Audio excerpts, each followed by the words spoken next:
Vamos a orar.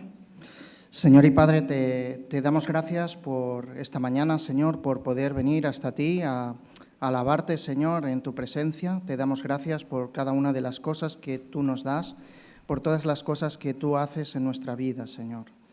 Gracias, Señor, porque ahora podemos abrir tu palabra, Señor, y acercarte a nuestros corazones, Señor. Gracias por todo, en el nombre de tu Hijo Jesús. Amén. Buenos días, ¿cómo estáis? ¿Bien? Esperemos que sí.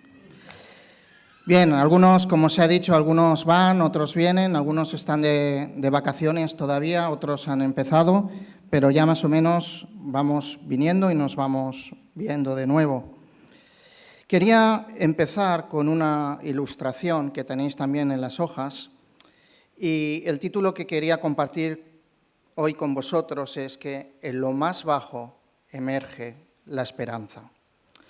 Dice así esta historia que ocurrió de verdad. Dice, en el año 2010, en Chile, ocurrió algo que conmovió al mundo. 33 mineros quedaron atrapados a 700 metros bajo tierra después del derrumbe en la mina San José. Durante 17 días nadie sabía si estaban vivos o muertos. Imaginaros, oscuridad total, calor sofocante y el sentimiento de que no había salida. Pero en medio de esa angustia, algunos empezaron a orar. Uno de ellos dijo después, aquí abajo no estábamos solos, Dios estaba con nosotros. Finalmente, después de 69 días, todos fueron rescatados en lo que la prensa llamó un milagro. Cuando les preguntaron qué aprendieron, varios coincidieron con lo mismo. Tocamos fondo y allí descubrimos que solo Dios podía salvarnos. Tocamos fondo y allí descubrimos que solo Dios podía salvarnos, porque en lo más bajo emerge la esperanza. No sé si, al igual que estos mineros, os habéis sentido alguna vez atrapados en algún sitio en el que no habéis podido salir. Yo me acuerdo que una vez, estando en el trabajo, me quedé atrapado en el montacargas de la oficina. ¿Qué pasó? Que estuve casi media hora, una hora o así, encerrado, sin saber qué sería de mí en aquel momento. Yo no tenía el teléfono móvil conmigo, por lo tanto no me podía comunicar, y ni tan solo mis compañeros me echaban de menos. O sea que estaba en una situación que lo único que pude hacer es esperar y a que viniesen a rescatarme. Pero seguramente que, si no habéis pasado por una situación parecida, seguramente que habéis pasado por adversidades, por situaciones difíciles, por tempestades, ¿no? Como antes ha compartido Carol esta mañana, ¿no? A veces pasamos por adversidades, por situaciones difíciles, por grandes tempestades, por depresiones, por angustias. Incluso a lo mejor hemos llegado a pensar que Dios en aquel momento ya no está con nosotros. Hemos llegado a pensar que quizás Dios ya no se interesa en este proceso por el cual estoy pasando. Hemos llegado a pensar que ya hemos tirado la toalla, ya no hay nada que hacer, que Dios no va a actuar. Y nada más lejos de eso, la Biblia nos enseña que Dios está con nosotros, que Dios nos cuida, que Dios nos ama, que Dios lo ha dado todo por nosotros. Y hoy lo veremos a través de un profeta que lo dejó todo para desobedecer a Dios. Un profeta que se le dijo que fuera a un sitio y se fue al lado contrario. Ya os imagináis de quién estoy hablando. Estamos hablando del profeta Jonás. Y muchas veces a nosotros nos encanta etiquetar a las personas. Y nos encanta etiquetar también a los personajes bíblicos. No nos quedamos tampoco sin ganas, ¿no?, con ellos. A veces decimos que, bueno, pues Pedro era el impetuoso, Tomás era el incrédulo, Jeremías el profeta llorón, y tenemos a Jonás y le decimos que es el profeta desobediente. Pero no es bien así, y quería compartirlo también con vosotros esta mañana acerca de Jonás. Y vamos a verlo porque él va a aprender que en lo más bajo emerge la esperanza. Y lo vamos a ver a través de un texto. Quería que me acompañarais en Jonás, capítulo 1, versículo 17, hasta el capítulo 2, versículo 10.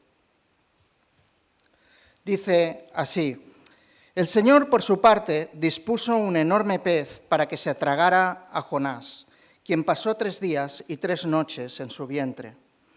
Entonces Jonás oró al Señor su Dios desde el vientre del pez. Dijo: en mi angustia clamé al Señor, y Él me respondió. Desde las entrañas del sepulcro pedí auxilio, y tú escuchaste mi clamor. A lo profundo me arrojaste, al corazón mismo de los mares. Las corrientes me envolvían, todas tus ondas y tus olas pasaban sobre mí, y pensé: he sido expulsado de tu presencia. ¿Cómo volveré a contemplar tu santo templo? Las aguas me llegaban hasta el cuello, lo profundo del océano me envolvía, las algas me enredaban en la cabeza, arrastrándome a los cimientos de las montañas.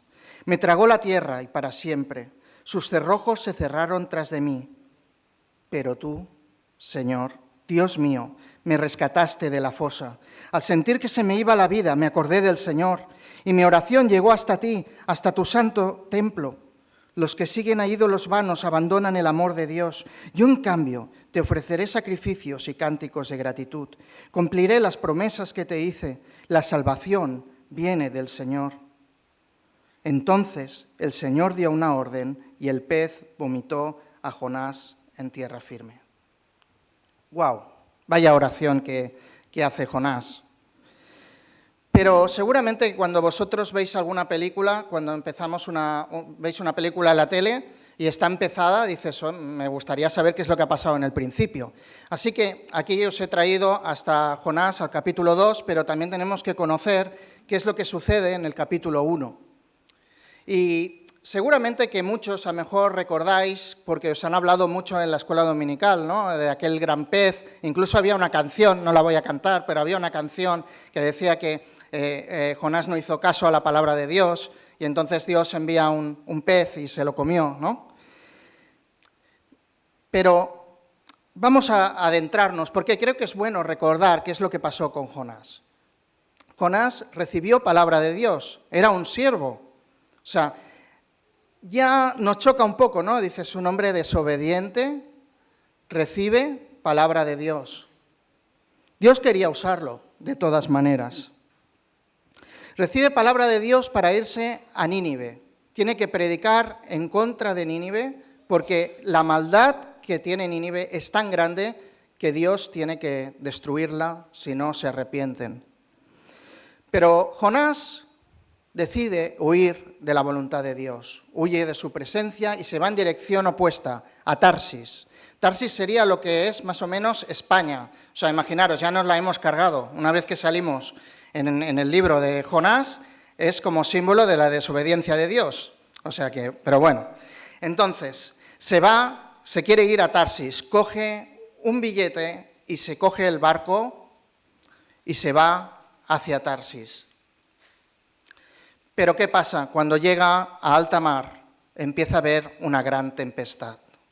Podríamos decir que es una tormenta inmensa, una tormenta perfecta. ¿Sabéis por qué? Porque allí habían 2 tormentas. No tan solo había la tormenta que había mandado Dios, sino que también estaba la tormenta en el corazón de Jonás. Porque Jonás sabía que no había hecho bien. Jonás sabía que estaba desobedeciendo a Dios. Por lo tanto, Jonás estaba sufriendo en su corazón. Cuando los marineros ven que aquello está yendo muy mal, hay tempestad por todas partes, no saben cómo pararlo, empiezan a adorar a su propio Dios y evidentemente no reciben resultado. ¿Y Jonás dónde está? Jonás está durmiendo. Está tan tranquilo dentro del barco, durmiendo. Podemos llegar a pensar eso. ¿Pero por qué? Hay comentaristas que dicen que a lo mejor estaba cansado porque huir del Señor cansa. Pero también, quizás, muchas veces cuando pasamos por turbulencias, cuando pasamos por situaciones difíciles, quizás es mejor dormir para olvidar, para no tener que pensar, ¿no? Quizás. Y en estos momentos Jonás estaba pasando por esta situación. Y lo despiertan y empiezan a hacerle preguntas, un interrogatorio de tercer grado. Casi no le dejan ni contestar. Empieza en el versículo 8 del capítulo 1. Dice, dinos ahora, ¿quién tiene la culpa de que nos haya venido este desastre? ¿A qué te dedicas? ¿De dónde vienes? ¿Cuál es tu país? ¿A qué pueblo perteneces? Solo hace falta que le pregunten, ¿cuál es tu color favorito? A lo cual Jonás responde, soy hebreo y temo al Señor, Dios del cielo que hizo el mar y la tierra firme. ¡Wow! Jonás, que había desobedecido a Dios, que se había ido, se había alejado, estaba respondiendo que temía al Señor sobre todas las cosas. Y como sabéis la historia, y si no os la recuerdo, empieza Jonás y dice, es mi culpa que esté pasando todo esto. He desobedecido a Dios, por lo tanto, lanzarme al mar, y el mar se va a calmar. Los marineros al principio no hacen caso y empiezan a intentar acercarse a la orilla, pero la tempestad cada vez es más fuerte, hasta que al final hacen caso. Echan suertes, la suerte cae sobre Jonás, lo echan al agua al final. Y pasa algo increíble. Los marineros empiezan a adorar al Dios de Jonás. Es increíble cómo, a pesar de la desobediencia, a pesar de haberse alejado, Dios lo va a seguir usando para los que están a su alrededor puedan conocer al Dios verdadero. Pero vamos a adentrarnos ahora al versículo 17 del capítulo 1. En la Biblia hebrea este versículo está dentro del capítulo 2, entonces tiene su lógica que ahora pues empecemos leyendo este versículo, ¿no? Incluirlo aquí en esta meditación. Tenemos que, yo esta parte la he titulado como una preparación soberana, una preparación de Dios hacia Jonás. ¿Qué dice en el versículo 17? El Señor, por su parte, cuando actúa el Señor es maravilloso. Nosotros nos pensábamos que Jonás ya estaba perdido, ya se había ahogado en el agua se calma, porque cuando tiran a Jonás en el agua se calma totalmente, y ya nos pensamos que ya está, ¿no? Que Jonás ha muerto, pero no. En el versículo 17 vemos cómo Jonás sigue vivo. Pero sigue vivo por la gracia de Dios. Dice, el Señor por su parte dispuso un enorme pez que se tragara a Jonás, quien pasó 3 días y 3 noches en su vientre. Un gran pez. Es curioso, mucho se ha debatido acerca de ese gran pez. Algunos dicen, de los mismos creadores que dicen que Adán y Eva se comió una manzana, pues están los que dicen que una ballena se tragó a Jonás.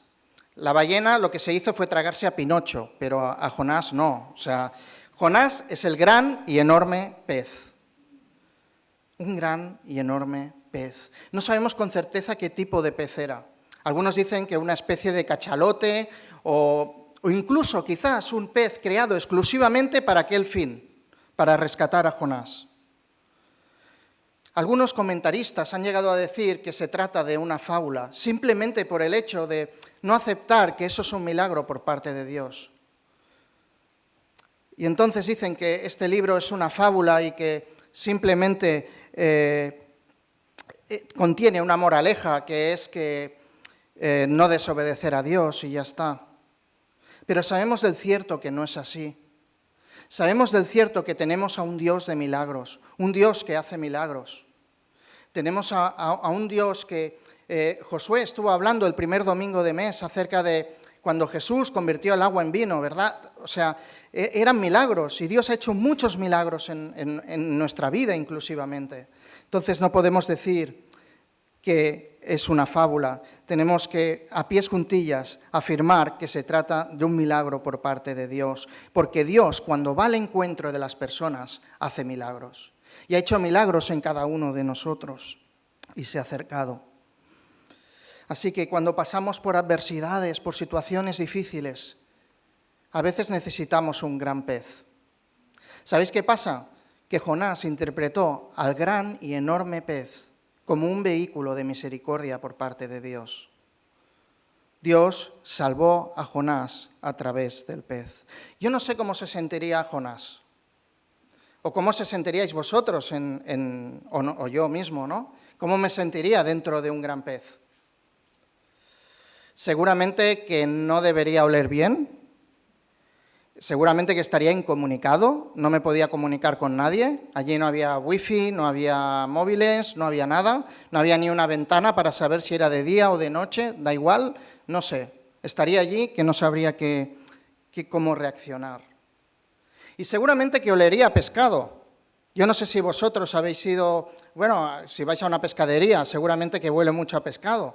Yo solo sé que cuando, por ejemplo, en el trabajo traemos tuppers para comer, si traes un tupper que contiene pescado, lo pones en el microondas, aquello empieza a oler, huele el microondas, huele la cocina, huele el pasillo que está adyacente a la cocina y luego empieza a olerlo todo.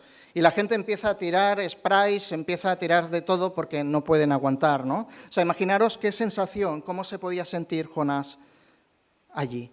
Pero aún así lo interpretaba como un instrumento de misericordia y de gracia de Dios. Iba a estar Jonás allí 3 días y 3 noches. Como sabéis, esos 3 días y 3 noches apuntarían luego a la muerte y resurrección de Jesús, pero Jonás no sabía nada de eso. Jonás ni sabía cuánto tiempo iba a estar allí.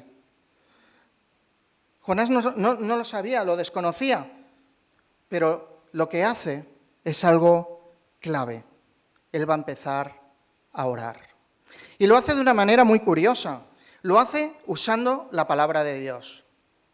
Porque veremos que él lo que construye es una especie de salmo. Un salmo que podríamos decir hoy una mezcla de varios salmos. O sea, tenemos a Jonás que conocía la palabra de Dios. Era alguien temeroso y conocía la palabra. Y Jonás ora a Dios. Qué importante en los momentos de tristeza, en los momentos de desesperación, en estos momentos que puedan acudir a nosotros aquellos textos bíblicos que nos hacen tanto bien, aquellas enseñanzas que hemos aprendido, aquellos versículos que hemos memorizado incluso en la escuela dominical, qué bien nos hacen, porque el Espíritu Santo a veces nos trae estos versículos a nuestra mente, ¿verdad? Y en momentos difíciles, Jonás también estaba recordando aquellos textos. Y ahora lo que tenemos es que Jonás antes estaba en el barco, y ahora directamente está en el pez. ¿Pero qué ha pasado antes? Necesitamos saber qué es lo que ha pasado y a través de esta oración Jonás va a explicar cómo se sintió.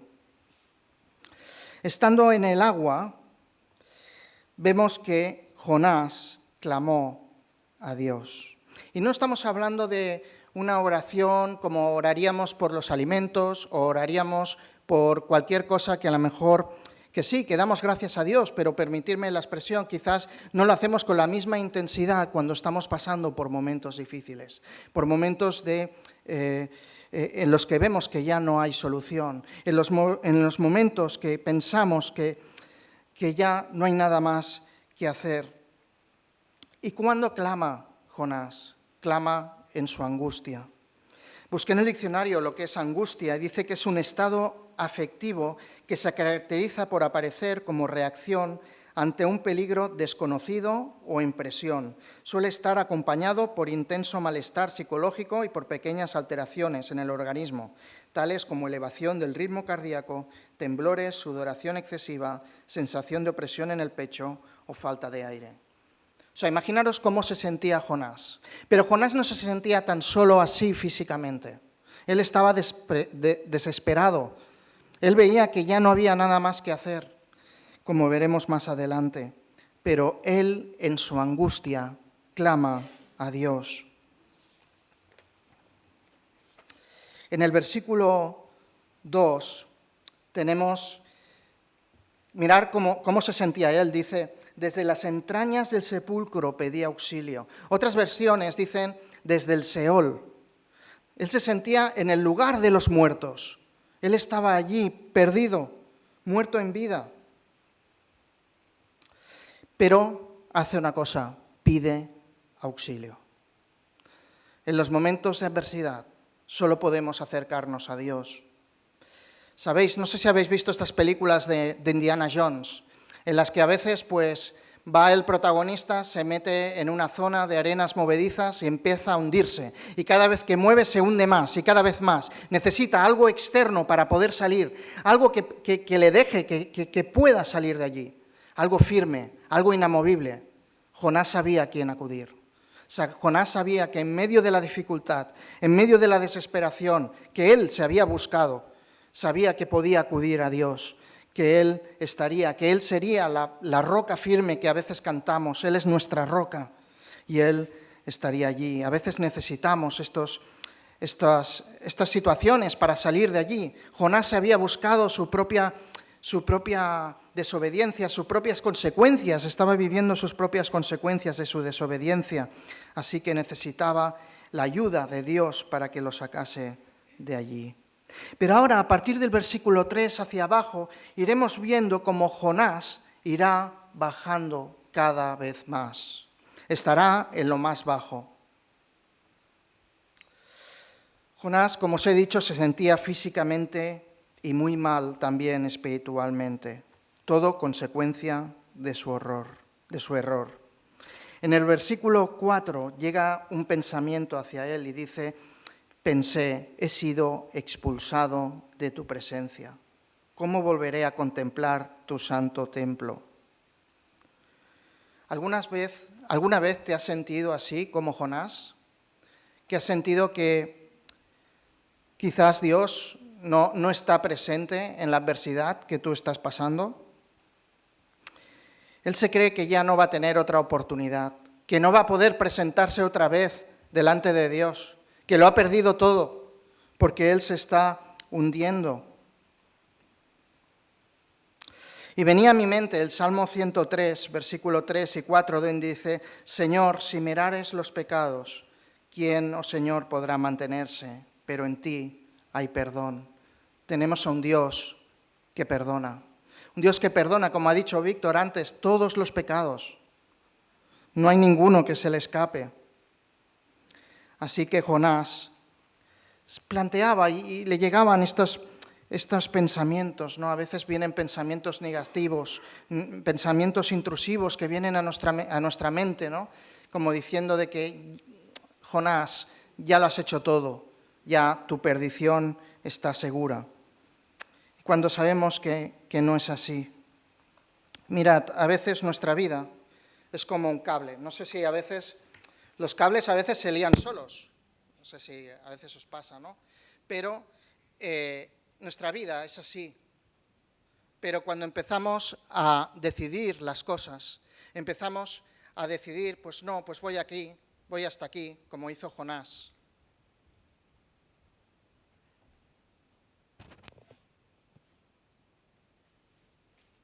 Y empezamos a enredar, y empezamos a enredarnos cada vez más. Y llegamos a hacer un lío que nosotros mismos luego no sabemos cómo desenredarlo. Y eso pasa con los cables, ¿verdad?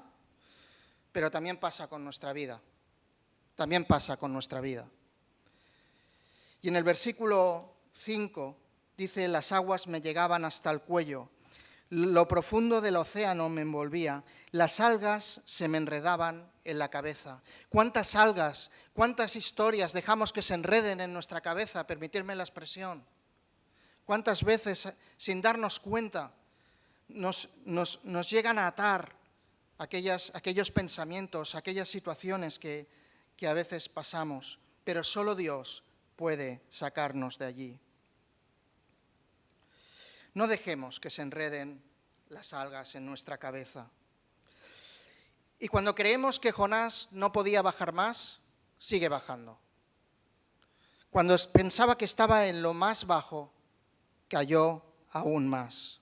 Dice en el versículo 6 que estas algas también la arrastraban a los cimientos de las montañas. Me tragó la tierra y para siempre sus cerrojos se cerraron tras de mí.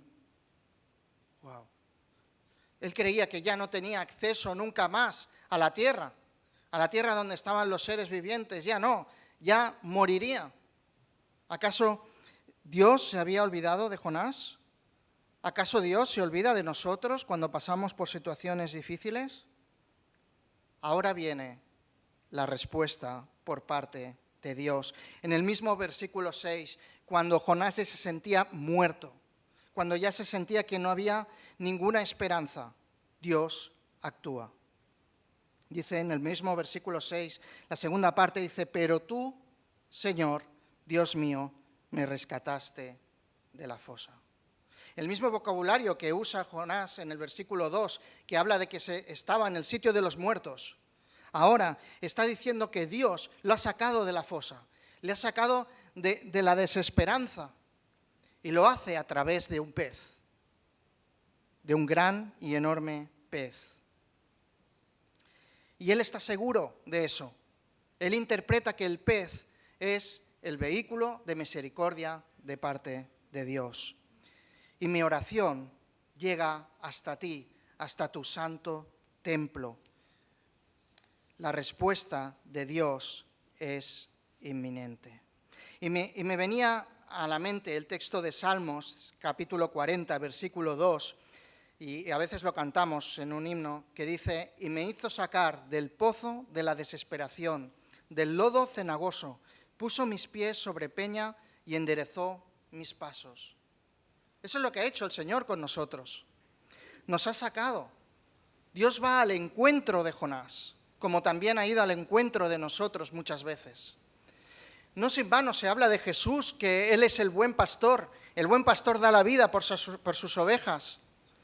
Y me acuerdo de cuando habla la parábola, ¿no?, de que Jesús tiene las 100 ovejas, pero cuando una se pierde voluntariamente, Jesús deja las 99 y va a por lo que se ha perdido.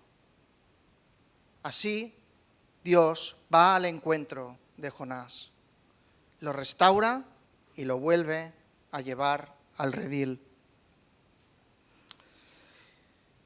Y si me permitís, hay una similitud muy grande entre la vida de Jesús y Jonás. Como dice el apóstol Pablo en Filipenses, capítulo 2, a partir del versículo 6, dice, haya pues en vosotros de este sentir que hubo también en Cristo Jesús, cual siendo en forma de Dios, no estimó al ser igual a Dios como cosa que aferrarse, sino que se despojó a sí mismo, tomando forma de siervo, hecho semejante a los hombres, y estando en la condición de hombre, se humilló a sí mismo, haciendo obediente hasta la muerte y muerte de cruz.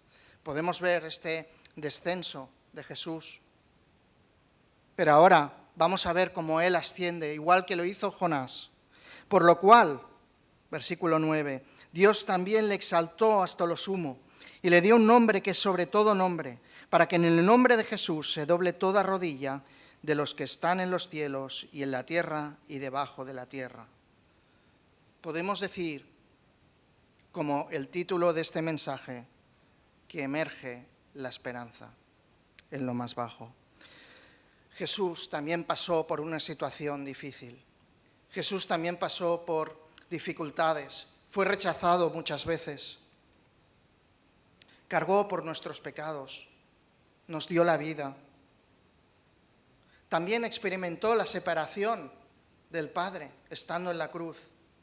Igual que Jonás, que también se sentía que a veces no sentía la presencia de Dios, pero Jesús la experimentó de forma real y todo lo hizo por amor. Y sabemos que resucitó al tercer día. Y vamos viendo cómo Jonás irá, por la gracia de Dios, irá en ascenso. En el versículo 7 dice, al sentir que se me iba la vida, me acordé del Señor. No es que Jonás se había olvidado de Dios, no es que Jonás se hubiese olvidado de Dios, sino que Jonás pensó en Dios y dijo, tengo que volver, tengo que regresar. Dios me ha salvado. Dice en el versículo 8, dice, los que siguen a ídolos vanos abandonan el amor de Dios. Yo, en cambio, te ofreceré sacrificios y cánticos de gratitud. Cumpliré las promesas que te hice. Wow. Qué cambio, ¿no, Jonás? A lo mejor nos gusta, ¿no? Yo creo que nos gusta mucho el Jonás del capítulo 2. Es muy auténtico, muy muy real, es cierto, muy real, pero también existe un Jonás capítulo 3 y un capítulo 4, que luego iremos viendo cómo se desarrolla, ¿verdad? Pero la reacción en aquel momento de Jonás es actuar. Si Dios ha cambiado nuestras vidas, si Dios nos ha sacado de sitios que no pensábamos, que nos ha traído y nos ha llevado a un sitio incluso mejor del que esperábamos, ¿cómo no vamos a alabarle? ¿Cómo no vamos a servirle? Vamos a trabajar para Él, porque Él lo ha dado todo por nosotros. Sabéis, en el capítulo 3, Dios pone a Jonás en el punto de partida. Cuando salimos de esta situación, Dios quiere seguir usándonos. Dios es amor y quiere seguir usándonos, está interesado en nosotros. Aunque nosotros le hayamos fallado, aunque nosotros nos hayamos alejado como Jonás, da igual, Dios se acerca y si le pedimos perdón de todo corazón, Él nos vuelve a poner en el sitio inicial, renovados, eso sí. Para Jonás hay un estandarte. La salvación es del Señor. Él reconoce en aquel momento que el Señor es quien lo ha salvado, que la salvación depende de Él. Y da igual cómo estemos, cómo nos sintamos, Dios es el que ha tomado la iniciativa siempre. Y Dios siempre ha estado con nosotros. Qué descanso, ¿no? Saber que en medio de la tribulación, en medio de la tempestad, de la angustia, saber que podemos confiar en Dios y que la salvación depende de Él. No sé en qué situación te encuentras hoy. Yo no sé si estás pasando por adversidades, quizás por pruebas, o quizás como Jonás, ¿no? Te has apartado sin darte cuenta o incluso has tomado decisiones que no has tenido en cuenta al Señor. Lo que sí sé es que Jonás viene a tu encuentro. Jonás no, Dios, perdón. Si eres cristiano, ora. Si no lo eres, ora, no pierdes nada. Él te conoce y te ama. Confiemos en la roca en medio de las tempestades, en medio de aquellas situaciones difíciles, porque una cosa sabemos, que en lo más bajo emerge la esperanza. Podemos decir que el profeta Jonás es un profeta pródigo. Y me gustaría recordar aquella historia, la del hijo pródigo que contó Jesús. Un hijo que decidió irse lejos del padre, que le pidió la herencia. Como sabéis, la herencia se pide cuando el padre o el progenitor ha muerto, ha fallecido. Él la pide, para él su padre ha muerto, muy fuerte. Él se va lo más lejos, empieza a vivir la vida y cuando está allí casi comiendo la comida de los cerdos, sin el casi, o sea, comiendo la comida de los cerdos, entonces allí reacciona, hay un clic, que también es el de Jonás, lo hemos visto. En aquel momento es cuando decide volver al Padre y el Padre le está esperando, le dice, bienvenido a casa. ¿Sabéis una cosa? Antes os estaba contando la historia de los chilenos que fueron enterrados, ¿no? Allí en la mina. Le preguntaron al alcalde qué medidas iba a tomar y él dijo, los iremos a buscar como si fueran nuestros hijos.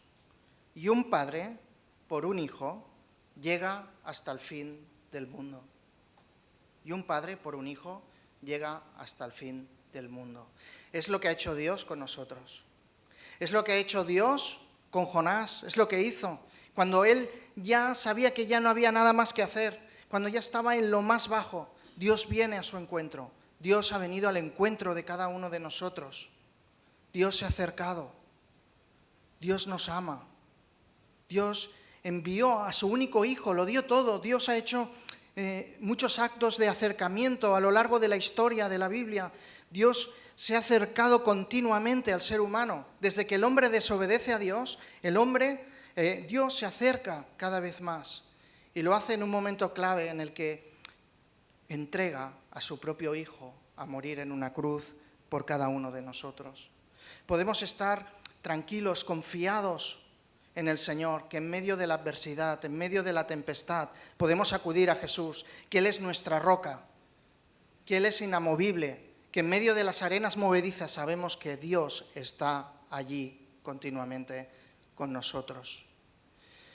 Vamos a terminar pensando eso, que en lo más bajo emerge la esperanza. En momentos difíciles, Dios está con nosotros. No hagamos caso a los pensamientos negativos que nos puedan venir. Y Dios, Jesús, este que murió en la cruz, Él es nuestra roca. Él es en el que podemos guiarnos y podemos acudir a su presencia en todo momento. Vamos a terminar con una canción con el grupo de alabanza que justamente habla de esto, que en la tempestad, Él es el Rey.